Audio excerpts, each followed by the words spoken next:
Before I introduce you to my next guest today, I want to make sure that you're aware of a training and coaching resource to help you increase your productivity, clarify your purpose, and improve your communication skills. It's called the Next Level Coaching and Leadership with Purpose programs. To learn more, simply go to warrenwandling.com, and under the programs tab, you'll find both of those resources. Again, that's WARRENWANDLING.com.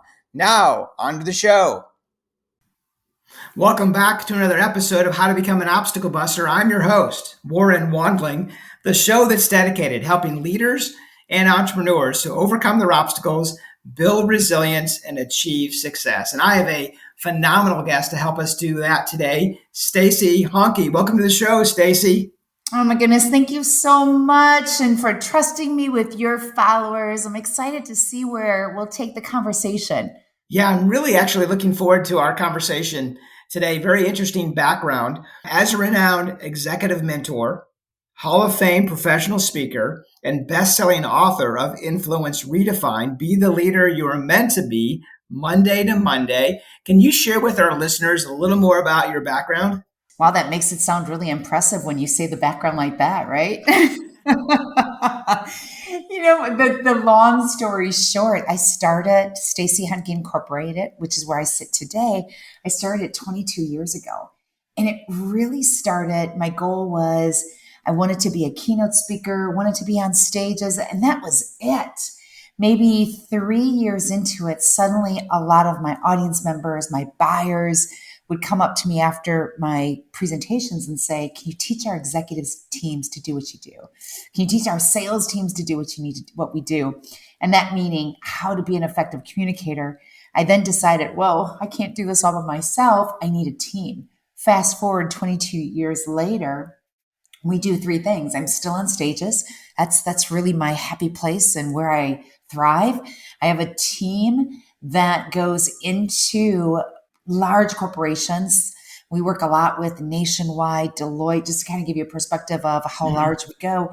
And they work with their directors to their CEOs, helping them increase their awareness of how much influence they have rather than what they believe to be true. We also do a lot of mentoring, one-on-one mentoring, primarily with the C-suite. And it's all about when you say overcoming obstacles, it's overcoming the obstacle first of not really knowing how they come across rather than what they believe to be true. Second, really commit to our clients to give them practical, immediate how-tos to elevate their influence, which is their communication, across every medium so that they never waste anyone's time, but they're always influencing action. Well, that's awesome. It sounds like the opportunity based on your keynoting created more opportunity to be go deeper with the C-suite and the directors as well to really make a greater impact. That's where it happens, right? The mentoring is really one of my favorites because I spend about 3 months with an executive to see where they start, even when it's someone who already is crazy intelligent, super polished. And that's what my third book, Influence Elevated, is all about. It's to show an executive who's already really successful to say, there's a whole nother level of influence that you may not even know it exists, to see them increase their awareness, not only how they come across and how does that represent or not represent their personal brand, what to do with it. I always think, we're having this conversation right now in the heart of the Olympics, which I am just obsessed. And when I sit and watch whatever games I'm watching, it's blows my mind, the level of deliberate practice and in practicing probably insanely in private these athletes take on. When I work with executives, I share with them, truly individuals who elevate their influence, practice insanely in private. And it's what they deliver, the experiences their listeners have with them. No one says, wow, I can tell you did a lot of work. It comes across as, wow, you're really effective, you're credible, you're trustworthy, or whatever that adjective may be to describe their personal brand. Yeah, I would have to agree. The Olympics have been phenomenal, right? Certainly, as you pointed out, the level of practice, the athletes practice. So I love to say you have to fall in love with the practice because you're going to practice more like yourself, like you're keynoting. You spend more time probably practicing than you do delivering. So you have to fall in love with practice. You really do. And the way that we approach it is, I was just mentoring an executive this morning, and I said to him, this isn't about carving out 1 o'clock every Tuesday. This is about being conscious that every interaction you have, virtually, in person, hybrid, personal, professionally, every interaction is an opportunity to practice. That's been our big key to our success. Is we don't teach presentation skills. We don't teach how do you turn this on when you need to turn it on. It's how do you present in every conversation that you're having. And you're right. It's the deliberate practice. It's behind the scenes. It's the hours. It's the challenges that no one else sees. But that doesn't matter because you want your listeners, I'm guessing, to see the results, to feel like, wow, here's someone that I trust. Here's someone that I want to be influenced by. I want to follow their lead. So what do you think is the greatest obstacle your clients encounter? How much time do you have? It comes down to lack of awareness. There's this misperception. I'll give you three. The first is lack of awareness. There's a misperception of if I feel good, I must be good. I've been in this position for a long time. I must be effective. How you feel, or if the conversation feels easy, that doesn't mean you're influential. That's challenge number one. And the higher up that we grow personally and professionally, perhaps in the corporate ladder, people around us start telling us what we want to hear rather than what we need to hear. Good job, nice work. They give us fake feedback. That's challenge number one. The second, everyone I work with struggles with brevity, clarity, getting to the point, being succinct. We don't even realize how we ramble, the extra words that we use that fill space that are out of context. That's challenge number two. The third is, this is going to sound so common sense. I call it eye connection rather than eye contact. Eye connection is the only skill that conveys trust. How many times have you been in a conversation with someone, no matter how effective, smart they are, how many years they've had in their position, when they're not looking at you in the eyes, I mean truly connecting with you, only speaking when they're looking at you, you start to question how trustworthy they are. With all the noise over the last 4 years, with the virtual platform and all the social media, there's so much noise going on, so many messages that our listeners are receiving, that elevating your influence is really about these three challenges that people don't even realize are challenges, because you're trying to break through the noise. It's how do you make sure that the interaction you're having today with this person is an invitation for the next interaction? Because influence really doesn't happen sometimes in one conversation. It's the impact that you have over to someone over a period of time. And it's because every time they meet with you, they trust you. And where do you really start to build that trust? It truly is in what you do with your eyes. Those would be the top three big, I'll call them mistakes, call them challenges that people face. Yet when you hear me say these three, it sounds common sense. What is common sense, though, isn't common practice. Yes, that is so true in reference to the common practice. So when you're working with some of your clients, let's say around from any of those three, what's one strategy that you would help to train so someone increases their self-awareness to be able to improve in that area? Big one. There's two pieces, and this is not in any order. We need to see ourselves. We need to hear ourselves through the eyes and ears of our listeners. The only way we can do that is through recordings like this. When you send me this recording, I'll listen to it. I'll probably totally scringe when I hear it, because there's always something that we need to work on, correct? If we're not seeing ourselves through the eyes and ears of our listeners, we make assumptions. We most likely go off of how we feel rather than what reality states. Here's the great news. We have iPhones. Most of us have iPhones. There is a recording on that iPhone, both video and audio. Every opportunity. I mean, you can record yourself. And if anyone right now is listening and saying, oh, but it's confidential, that's the advantage of Zoom. When I'm on a Zoom client call, I will take my phone, I'll place it underneath my laptop camera, and I'll record myself on my phone. I'll immediately listen or watch it back. I pay attention in that playback. How did I feel? How do I think I sounded versus when I listen to that playback, what my client really saw and heard. That is the biggest step that you can make today that I promise you will make the changes you need to make. Step 2 is feedback. Well, watching your playbacks is the best feedback because it's the feedback you give yourself. I always also recommend finding people in your personal life and your professional life who will honestly tell you the truth. You don't need someone to sugarcoat and tell you how great you are. Someone that really understands you, to say to them before a conversation, maybe you're going to have a Zoom call and one of your peers is on the call with you and the client. Reach out to that peer prior and say, here's what I'm working on, fill in the blank. Would you watch for that? Or would you listen for that? After that client call, you and your peer quickly for 2 minutes, 5 minutes, I think we all have at least 5 minutes in our day to work on our development. You have them give you feedback. And then I take that feedback and I place it on a Post-it note. If you saw my workspace in front of my camera right now, it is filled with Post-it notes. And it's feedback that I receive from my coaches, from my team, my accountability partners.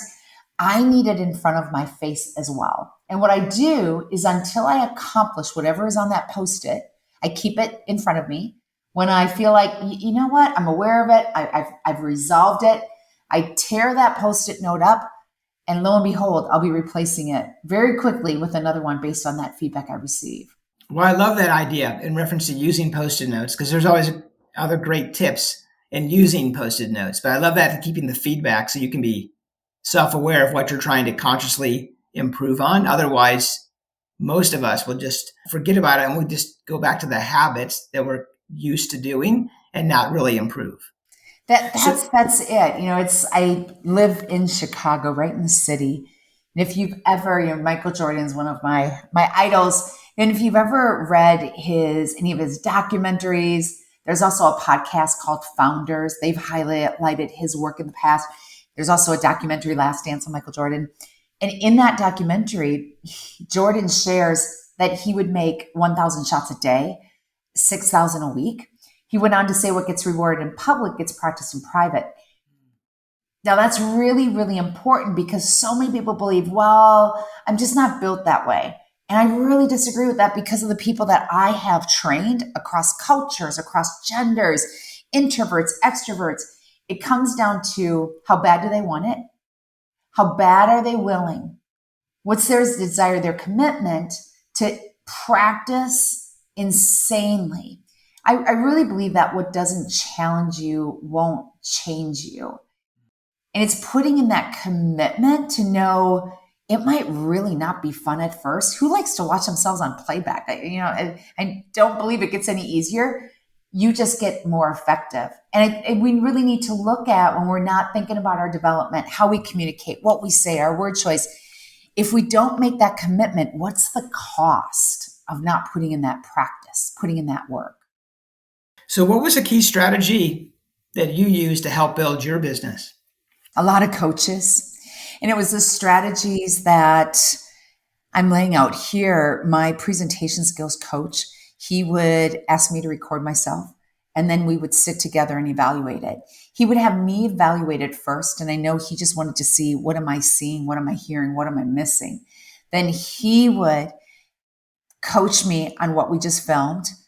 He would coach me on delivering whatever message it was, again, while he's recording. Then we'd watch the recording. Then he'd coach me again. I mean, it's similar to if you've ever had a golf coach, a tennis coach, whatever your sport is, you know how uncomfortable it is when someone watches the recording with you, especially the first one, and you see things about your behavior, about your tennis swing that you had no idea you were doing. Well, then it gets even more challenging because then your coach starts correcting your behaviors. That starts to interfere what subconsciously you've been doing for 5, 10 years, or however long it may be. That's where your body goes to in an uncomfortable mode. Our body doesn't like to be uncomfortable. The best advice I've always received is to get comfortable with being uncomfortable.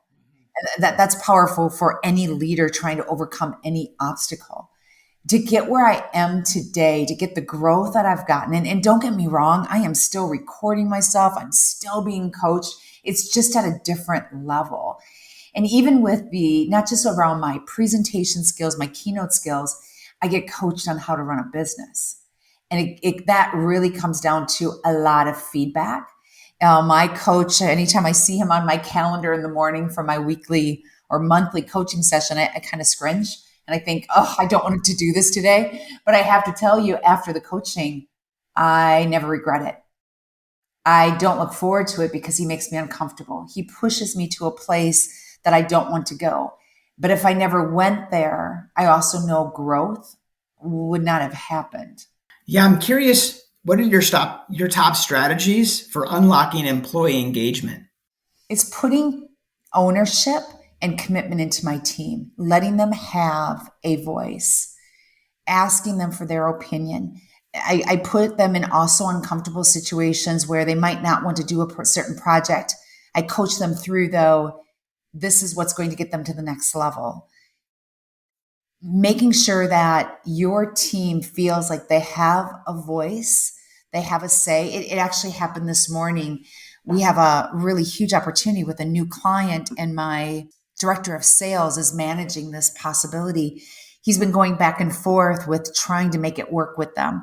And he came to me with a strategy, an idea. I don't feel comfortable with the idea he has. However, I didn't want to shut it down. So I explained why, big picture, his idea would, in the long run, not put us in a great light. It could hurt our reputation.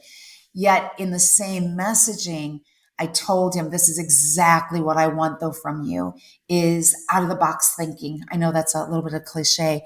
I want you to come to me with just ideas, and we can always break it down from there. It's having those open line of communication, doing it in a way and acknowledging what they're coming to you with or what you want them to come to you with because of the benefits that it gives to them, to the whole company, to the team. And then when it's not right, still acknowledging, just hear me loudly, hear me clearly. This is exactly what I want you to do. It's not right for this fit, but that door is constantly open to hear what their opinions are. So it sounds like part of that coaching within your team is you're getting them comfortable to be uncomfortable. Right. Where's some of that pushback from your team when you're challenging to actually implement that process? It's funny because the pushback will be, it's almost comical because we teach this of our clients, right? Get comfortable being uncomfortable. Well, we're not perfect by any means. And it's the times that I want to take them to an area that I know is going to grow them, but it'll be uncomfortable for a while.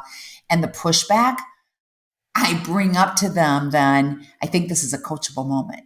So I want you to now put yourself in your client's shoes. When you tell them to get comfortable with being uncomfortable, how do you coach that? And suddenly obviously we laugh and they smile and they say, you're right. I need to think about, how do I teach it? Now, how do I have to practice it? And it is that moment that they will always elevate the coaching, the training that they do with our clients because they're experiencing it for themselves. That's another reason why I put them in uncomfortable situations, because we can't just preach it and talk about it and tell our clients to do it. We are more trustworthy, we're more credible and knowledgeable when we can say, I am there right now. I'm in a really uncomfortable part of my career. Here's how I'm dealing with it. To just share that experience. And you can imagine how that builds the trust between then the instructor and our client. Yeah, that's really good in reference to that process, in reference to continue growing and pushing outside of your comfort zone. Yeah. Oh, it's so true. And gosh, what is common sense is not common practice. We all know that is true. But who raises their hand all the time and goes there? Yet, I think if you measure backwards, looking back in your career or maybe in your personal life, the moments that you were the most uncomfortable, there's a good chance that's where the greatest growth actually happened. And that's what I think what really sets apart. This to me is a part of being an influential leader. It's someone who walks the talk big time, but not just talks it, physically does it. It's someone that if they're going to increase employee engagement, they have physically done it themselves. This person that I was mentoring this morning, He was asking me, well, how else can I apply this to make sure that I really understand what you're teaching me? And I said to him, you can only understand something new that you're learning if you can teach it to someone else. And that's another great way to overcome obstacles as a leader or to elevate your influence is whatever you're working on. See if you can teach maybe someone in your personal life, a peer, or someone that you lead. If you can teach whatever skill you're working on, that's a sign you really understand it. If you understand it, you can keep elevating that practice through that teaching. So, in your book, Influence Redefined, you share with your readers your method to improve communication to actually increase influence. Is there one strategy that you can share with our listeners to help them to be able to improve communication so they can increase their influence? Yeah, definitely. I think it goes back to what we were talking about earlier. Video recording, audio recording on your phone. That is absolutely number one top priority because it will give you a baseline. If you don't have a baseline right now of truly, honestly knowing how everyone perceives you in all these different kind of conversations that you're in throughout the day, if you don't have a clear understanding of that, there's a good chance you're going off a feeling. Audio, video, hands down, is the first step to figure out, okay, where am I now versus where I want to go to really represent my personal brand that is credible, confident, trustworthy, whatever adjective comes to mind for you. And then it's the constant. It'll be the constant of the two, the audio and video playbacks, as well as the feedback. Number three, if you're really, really serious about this, is when you watch playbacks or when you receive feedback, whether it's giving yourself feedback off the playback or feedback from friends and family, coworkers. I do this every 30 to 60 days. I will take that feedback, take a piece of paper or do it on my laptop, and I'll write 3 columns. First column, what worked, then what didn't work. Third column, what am I willing to change in the next 30 days? And I'll place that somewhere in front of me. You can tell I'm constantly documenting. I'm constantly keeping a focus on what can I do today to elevate my influence tomorrow, the next day, the next 30 days. And how cool is this? That it is January 1st, 2025. And you can measure backwards by looking at all this progress you made to say, wow, I see it. I see the changes. And it's not too late. Right now, we're recording this on August 1st. You still have half the year, almost half the year, to really decide, where do I want to be? How do I want people to perceive me? How comfortable do I want to be with overcoming challenges by the time I hit January 1st, 2025? Yeah, I love that strategy, Stacey, in reference to every 30 to 60 days, increase your awareness behind those 3 columns. But I love the one and what you're willing to change, because that's going to change the habit so you can improve and continue working on yourself. You've got to be willing. I was doing a keynote earlier this week and someone asked me about their facial expressions. That's an interesting question. A lot of times I'll get, how do you change your facial expressions? I've been told I roll my eyes, or I told that I do heavy sighs. I don't even know I'm doing it. And the first thing I will ask them is, are you willing to make the change? And they'll always say, yes, yes. And then I'll say, all right, are you willing to do the work it's going to take to make that change? And from there, I can help you with the rest. But you have to be all in. You can't think about your facial expressions just on the high stakes investor meeting. It's, if you're going to change anything about your body language, your communication, your verbal messaging, you have to be all in. You can't be effective Monday morning during the sales pitch, but on the weekend, it was just a really poor communication and you gave it absolutely no thought. That's why I like to use an athlete analogy, or especially now the Olympians. Can you imagine the hours that they put in? How insanely they've practiced and they've worked hard to just perform at the Olympics for that one moment in time. All those unseen hours to be able to be on that stage. Mm-hmm. But I love your analogy, deliberate practice, because wherever we're showing up, we want to be intentional that we're showing up with the same self. Right. Yeah, there's so much to say about being consistent You've seen our material before us connecting today, and we talk a lot about Monday to Monday. What I mean by that is how you hear me communicating now is how you would hear me communicate if you just randomly call me on a Saturday afternoon or a Thursday evening. I don't turn this stuff on and turn it off, meaning the core skills that are listed in Influence Redefined, the core skills to start elevating your influence. It's that the more consistent you are, the more authentic you will be. And that is a direct tie in with how much trust you have. Isn't it true? Just even with the time you've been doing these podcasts, your followers are here because they trust you. It's probably because there's consistency from every podcast that you deliver. It's the consistency that will eliminate doubt in your listener's mind. They're doubting which one of you is going to show up today versus the one I had a week ago. Yes. So you say obviously that leadership is influence. What's another top strategy that you use with your clients to help them really increase results? I think it's really diving into their messaging. We do talk a lot about body language, which is absolutely key.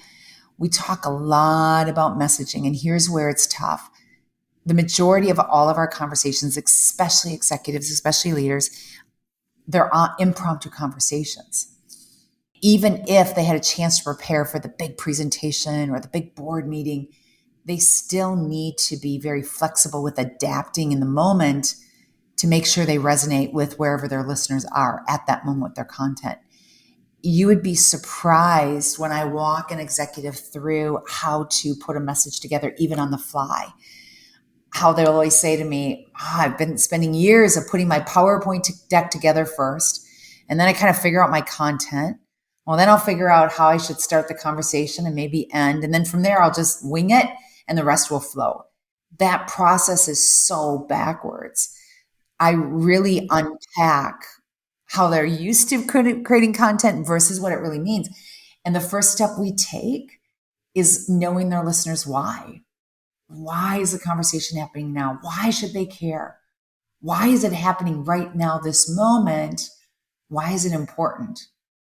And when we can really give executives a chance to take a step back, and I'll give them tools of how to even do it if they have only 2 minutes from one meeting to the next. And then what are they thinking about when it comes to their content, their messaging, and their listeners while they're in the moment of a conversation? So I love that idea of really connecting with their why, because that then helps to get to the connecting with the audience so they know the language they use to be able to connect with them. Is that what the purpose that you're using It to help them is. to connect with the why? You bet. And it's not even just the words, because your listeners can tell when you haven't prepared. Where that comes through is the words you use and how you lay it out. We go with both. First, it's really pulling apart their words. Are you saying too much? Why are you saying what you're saying?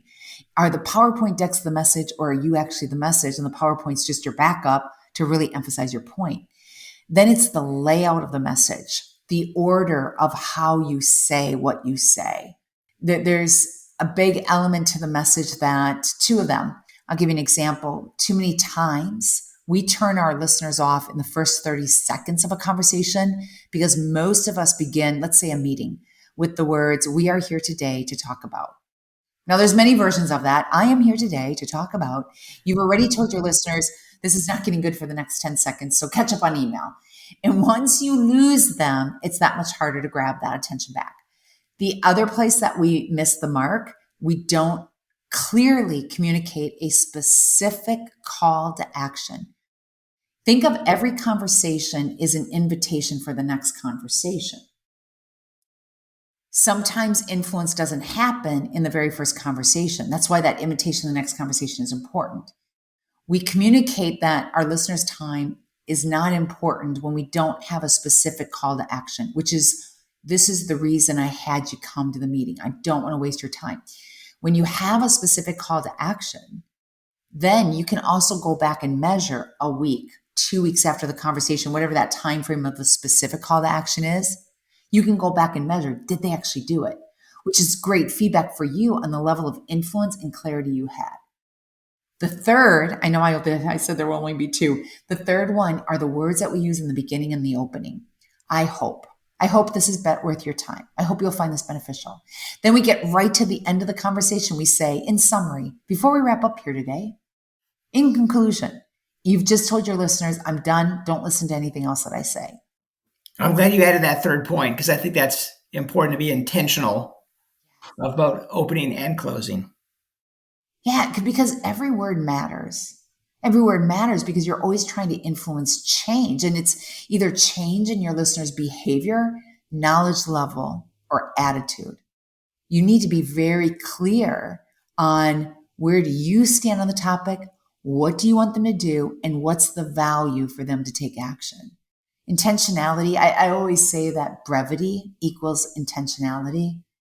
Because without brevity, without those pauses, everything that we're now talking about content and designing a message, it's nearly impossible to do it because you're never giving yourself a chance to think about what's happening in front of you. Think about where do you want to take this individual to tap into their why. Even bigger challenge, without the pause, you're never giving your listeners a chance to follow, understand, to be able to make that decision on the action they want to take. So what does the future hold for you, Stacey? Any special projects that you're working on? Yeah. You're so kind to ask that. It's never a dull moment, right? That there's always something that we're brewing on our end. The big one right now, because we're in the midst of it, book number 3 will come out in October. Book number 3 is a continuation of book number 2. So book number 2 was Influence Redefined. I've now spent the last 4 years really listening to our clients, lots of research on how influence has changed. What does that mean for leaders? And how are they going to elevate that influence?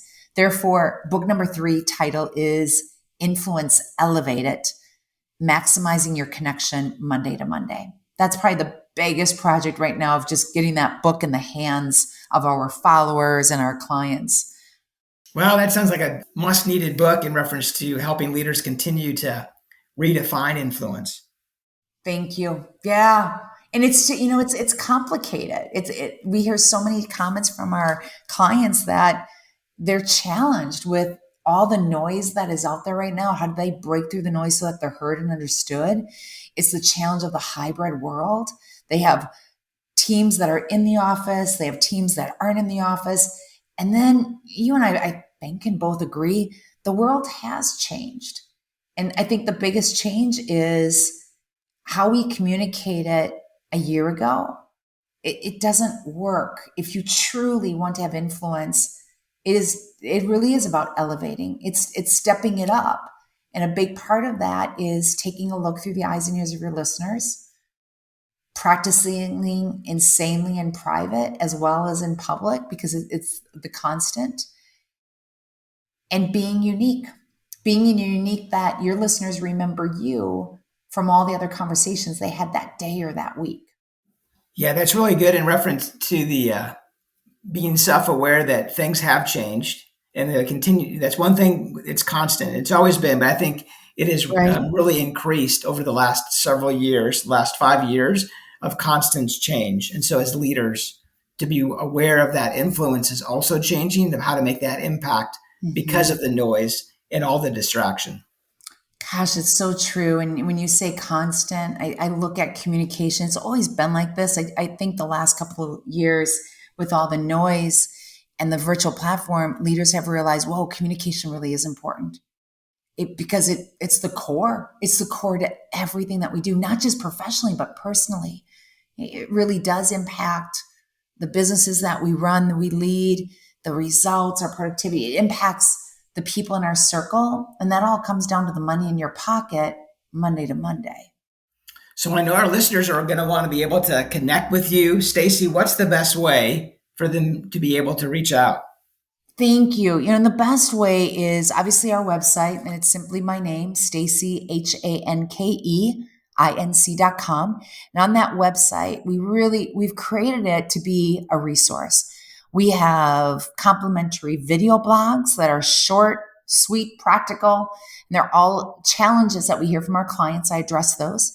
Social media, if that's where your followers like to explore, we are all over social media, truly there to constantly providing a resource for people to be thinking about areas of their communication they may not have thought of before.